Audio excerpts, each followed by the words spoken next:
Baik, Thomas menundukkan kepalanya dan tidak berani berbicara lagi. Sudahlah, meski mengatakannya pada kalian, kalian juga tidak akan mengerti. Tegur Daniel dengan suara rendah. Urus opini publik dulu. Baik, Thomas segera pergi mengurusnya. Masalah ini sudah mencapai tahap yang sangat serius. Tidak ingin segera ditangani, akibatnya mungkin akan semakin fatal. Jadi sekarang harus berusaha sebaik mungkin agar bisa menurunkan kerugian ke titik terendah. Maaf, Rian merasa sangat bersalah. Saya tahu akibatnya sangat fatal. Saya bukan ingin melepaskan diri dari tanggung jawab. Saya hanya ingin mengatakan bahwa ada seseorang di balik masalah ini. Saya sungguh tidak bisa menyembunyikannya lagi. Sudah tahu siapa orang itu? Daniel tentu saja tahu Rian bukan tidak mampu, juga bukan tidak berusaha, tapi ada banyak hal yang tidak bisa dia tangani. Seharusnya ada kaitannya dengan Presiden Devina. Rian mengeritkan keningnya. Semua petunjuk menunjukkan bahwa dia yang ada di balik semua ini. Benar-benar gila. Wajah Daniel menjadi muram karena kesal. Demi merebut harta dan kekuasaan, dia tidak segan mempertaruhkan seluruh grup Waylands. Selain itu, Rian melanjutkan setelah terdiam sejenak. 2 hari ini, Johnson terus menghubungiku dan mengatakan ingin berbicara dengan Anda. Saya rasa Rian tidak menyelesaikan kalimatnya dan hanya menatap Daniel dengan takut-takut. Kamu curiga kejadian semalam direncanakan oleh keluarga Hilton? Daniel mengingat kembali keseluruhan kejadian semalam dengan rinci. Memang banyak hal yang mencurigakan. Selain itu, biasanya kemampuan minumnya sangat baik. Tidak mungkin ada kehilangan kesadaran dan tertidur belasan jam hanya karena anggur yang sedikit itu. Hanya perkiraan. Saya tidak berani memastikannya. Bagaimanapun, saat ini kita tidak memiliki bukti, ujar Rian dengan suara kecil. Lagi pula, Nona Victoria tidak terlihat seperti orang yang memiliki niat jahat. Bagaimana kondisi di rumah sakit sana? Daniel mengalihkan topik pembicaraan. Kondisi Tuan Besar sudah lebih stabil, ujar Rian. Tapi orang-orang Presiden Devina terus berada di sekitar dan berusaha untuk masuk. Presiden Devina bahkan sudah beberapa kali menghubungi Paman Sanjaya. Ia ingin mengetahui keadaan Tuan Besar. Siapkan mobil, pergi ke rumah sakit. Daniel memberi perintah. Beritahu orang-orang di kantor, rapat pukul 4 sore. Baik. Daniel mengganti pakaian dan bergegas turun. Ketiga anak sedang makan di ruang makan. Saat melihat Daniel turun, mereka menyapa dengan patuh. Papi, makan. Papi, ada urusan. Daniel berjalan mendekat dan memeluk ketiga anak itu. Kalian yang patuh. Setelah makan, belajarlah dengan baik. Papi tidak bisa menemani kalian minggu ini. Setelah semua ini selesai, Papi akan mengajak kalian berlayar. Papi, kapan kita bisa menjenguk kakek buyut? Tanya Carlos. Seharusnya beberapa hari lagi. Daniel melihat jam tangannya. Papi akan membawa kalian ke sana setelah kondisi kakek buyut sudah lebih stabil. Apa Jole ini kita boleh pergi ke mall? Tanya Carlos tiba-tiba. 2 hari ini. Apa Jole ini kita boleh pergi ke mall? Tanya Carlos tiba-tiba. 2 hari ini kita selalu belajar di rumah dan tidak pergi bermain keluar. Jangan membosankan. Apa serunya mall? Daniel sama sekali tidak ingin membiarkan mereka keluar. Sekarang adalah masa kritis, akan sangat merepotkan jika terjadi sesuatu. Ada arena bermainan anak-anak di lantai basement Mall Central Park. Di dalamnya ada banyak permainan, ujar Carlos serius. Yang terpenting adalah di sana ada sebuah kota Lego yang sangat besar. Benar, juga ada bom-bom dan istana dari blok bangunan, ujar Carlos menambahkan. Aduh, kalian berdua. Saat Carla ingin ikut berdebat, Carlos tiba-tiba menyenggolnya. Kenapa kakak menyenggolku? Carla menatapnya dengan ekspresi bingung. Ia masih belum mengerti. Baiklah. Daniel merasa dia juga tidak bisa terus mengurung anak-anak di rumah. Papi akan meminta Kak Hartono membawa kalian ke sana. Tapi kalian harus patuh. Tidak boleh berlayar sembarangan. Mengerti? Mengerti. Papi tenang saja. Carlos menganggukkan kepalanya sambil tersenyum. Hore! Bisa pergi bermain. Carlos berteriak gembira. Papi pergi dulu. Daniel mengelus kepala ketiga anak itu lalu berbalik dan pergi dengan terburu-buru. Saat ini Roxy tiba-tiba mengepakkan sayapnya sambil berteriak, Mami! Mami! Daniel menoleh dan menatapnya. Dia hanya melihat Carlos sedang menyumpalkan sebuah tahu ke dalam mulut Roxy, tidak membiarkan burung itu berbicara sembarangan. Daniel tidak menggubris hal ini dan segera masuk ke mobil. Ketiga anak itu segera menyelesaikan makan mereka lalu naik ke atas untuk berganti pakaian. Di kamar tidak ada siapapun. Carlos menarik Carlos dan berbicara dengan suara kecil. Kak Carlos, kamu tadi sengaja kan? Apa ingin mengajak kami mencari Mami? Iya. Carlos menganggukkan kepalanya. Iya. Carla melihat sangat bersemangat. Tadi aku kira kalian benar-benar ingin pergi bermain. Aku bahkan berpikir, Papi sudah begitu sibuk dan kelepotan. Kenapa kakak masih ingin menambah masalah? Tapi ternyata kakak ingin membawa kita pergi mencari Mami. Tapi hal ini tidaklah mudah. Carlos mengenyitkan alis kecilnya lalu berkata dengan nada rendah, Mengawal Papi jauh lebih cerdik daripada pengawal kakek buyut. Dia juga lebih memahami kita. Nanti saat di perjalanan kita harus bekerja sama melakukan candiwala. Lihat apa kita bisa melarikan diri. Kalau tidak benar-benar bisa, kalian bantu aku agar aku bisa pergi dulu. Apa kakak lagi-lagi ingin pergi mencari Mami sendirian? Carlos mengernyitkan alisnya dengan kecal. Aku tidak mau. Setiap kali selalu begini. Iya, kita juga ingin bertemu Mami. Carla mengerutkan bibir kecilnya. Sekarang saatnya kita untuk bersatu. Tidak boleh saling berselisih. Carlos cemas, Hartono dan yang lainnya sangat waspada. Dirinya sendiri saja masih belum tentu bisa kabur, apalagi kalau membawa mereka berdua. Aku hanya ingin mencobanya dulu. Kalau tidak bisa kabur, kita tetap pergi ke Mall Central Park. Mungkin saja Mami akan datang melihat kita diam-diam, seperti terakhir kali. Baiklah, ikut rencanamu saja. Meski tidak rela demi keberhasilan rencana mereka, Carlos hanya bisa mengalah. Kalau ada kesempatan, kakak harus membawa kami bertemu dengan Mami. Tidak boleh pergi diam-diam menemui Mami sendirian. Mengerti? Carla mengenyitkan alis mungilnya dan menatap Carlos dengan ekspresi tegas. Aku mengerti. Carlos terus menganggukkan kepalanya. Oke, Cana kembali ke kamar berganti pakaian. Aku juga mau ganti pakaian. 20 menit kemudian Hartono membawa 8 pengawal untuk mengawal ketiga anak itu. Ada sebuah Rolls Royce limousine dan di belakangnya diikuti sebuah mobil off-road. Hartono menemani ketiga anak itu di dalam Rolls Royce limousine. Dia sudah sangat siap sedia dan sangat waspada, seperti takut akan terjadi kesalahan.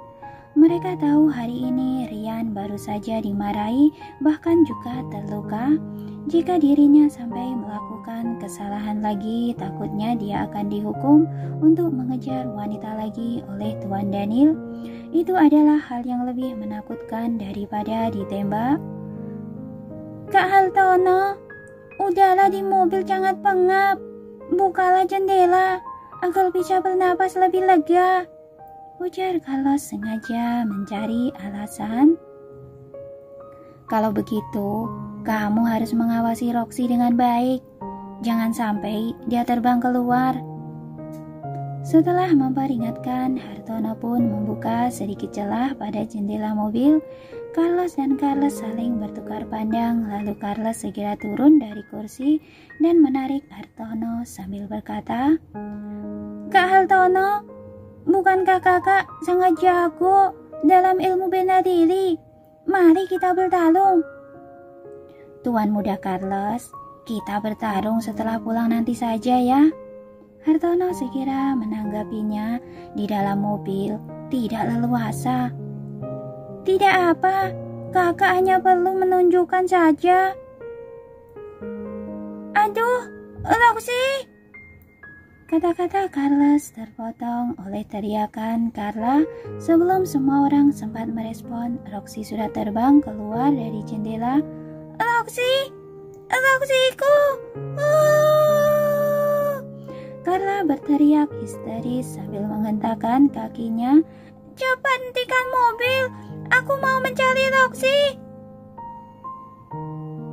Carlos diam-diam berseru dalam hatinya. Akting Carlos dan Carla sangat menjiwai. Oh ya, masih ada Roxy. Hentikan mobil. Hartono segera memberi perintah pada pengemudi. Mobil pun berhenti saat Carla ingin turun dari mobil. Hartono segera menghalanginya. Tuan Putih Carla, kamu jangan berlarian sembarangan. Biar anak buahku saja yang mengejarnya. Tidak bisa. Kalau tidak ada kami, Roxy akan ketakutan, ujar Carlos panik. Cepat, biarkan kami turun. Bagaimana kalau Roxy dimakan oleh binatang buas? Tuan muda Carlos, harus patuh. Di sini tidak aman. Hartono segera membujuknya. Aku suruh orang mencari Roxy, pasti bisa membawanya kembali. Tidak mau. Aku mau mencari Roxyku. Roxy! Carla menangis keras karena panik. Suaranya yang keras menggelegar di sekitar. Aku mau turun, mau turun. Carlos juga mulai mencari masalah. Kepala Hartono hampir meledak karena keributan mereka berdua. Dan pada saat ini Kiki bertanya dengan cemas dari luar jendela yang terbuka. Ada apa? Ada apa? Kak Kiki, Roxy hilang. Carla mengadu pada Kiki sambil menangis. Aku mau pergi mencari Roxy, tapi Kak Hartono tidak mengizinkan kami pergi. Aku mau mengadu pada kakek buyut, juga mengadu pada papi bahwa Kak Hartono menindas kami. Hah? Hartono buru-buru menjelaskan. Tidak, aku hanya khawatir akan terjadi sesuatu pada kalian. Hartono, dasar kamu ini. Kenapa membuat anak-anak menangis? Kiki memarahinya. Kalau Tuan Besar tahu, dia pasti akan menghukummu berlutut 3 hari 3 malam. Hartono tidak berdaya. Begini saja, aku sendiri yang pergi mencarinya. Kalian tunggu di mobil. Tidak mau, tidak mau. Kami mau mencarinya sendiri. Carla menuruni mobil sambil menangis. Hartono ingin menghalanginya. Carlos juga ikut turun dari mobil. Mereka berdua segera berlari ke dalam hutan. Aduh, jangan berlari. Tuan muda, Tuan putri. Kiki dan Hartono segera membawa orang untuk mengejarnya. Saat tidak ada yang memperhatikan, Carlos pun melarikan diri dari sisi mobil yang satunya. Dia menyusuri jalur yang sudah ia pelajari, lalu segera berlari ke arah villa sisi utara. Sedangkan Roxy sudah terbang menuju villa sisi utara dengan arahan alat pemantau mikro yang canggih. Semoga hari ini bisa bertemu dengan Mami. Dia harus memberitahu bahwa mereka bertiga sangat merindukan dan tidak pernah melupakan Maminya. Mereka dan Papi selalu menunggu Mami pulang ke rumah. Saat ini di villa sisi utara, Rolls Royce Phantom berwarna silver berhenti di pintu masuk. Tracy sedang duduk di sofa ruang tamu sambil menjawab telepon. "Kak, aku akan mengurus hal ini. Tenang saja, aku tidak akan bermurah hati. Kakak tidak perlu datang, aku bisa menanganinya." "Baik, aku mengerti."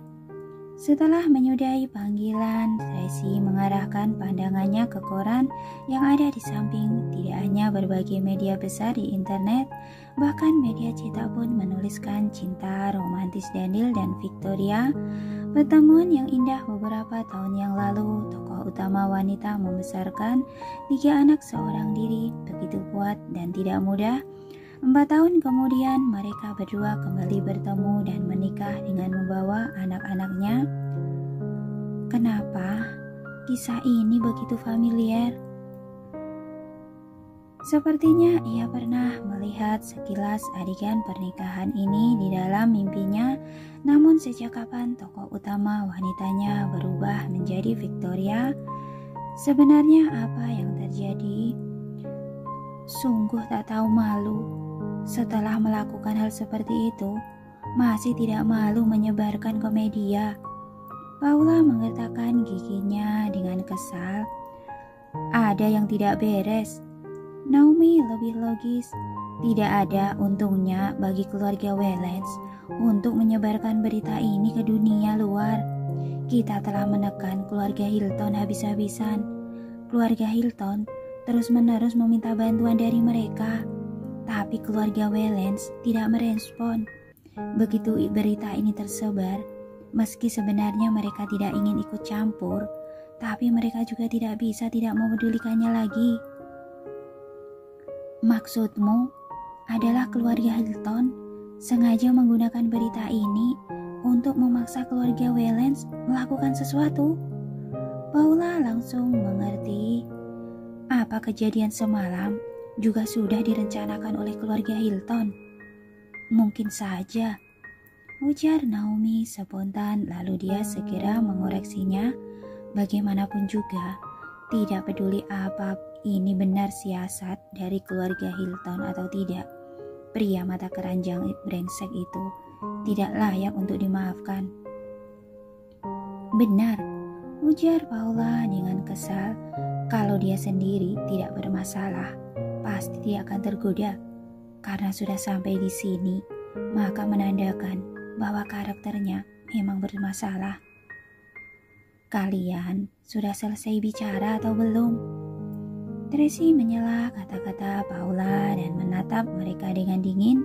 Kedua orang itu segera menutup mulut dan menundukkan kepala, tidak berani berbicara sembarangan lagi. Sudah membuat janji dengan mereka? Tracy melihat jam di tangannya. Sudah, Paman Paul, Windy, juga ada beberapa kerabat keluarga Smith. Mereka sudah menunggu Anda di hotel.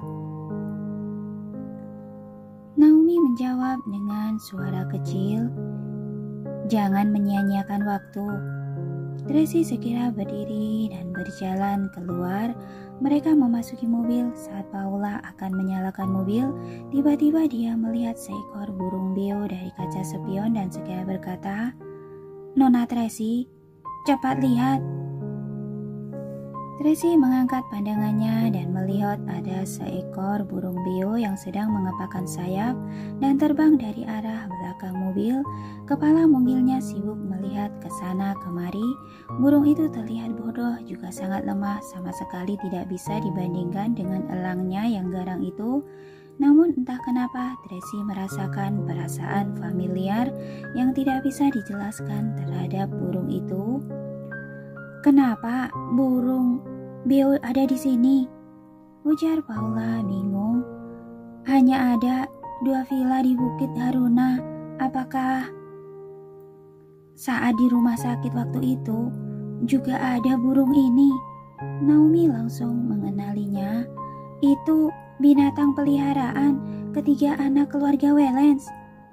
Ekspresi Tracy langsung berubah drastis. Dia segera membuka pintu mobil dan turun. Cepat lihat, apa anak-anak itu ada di sini?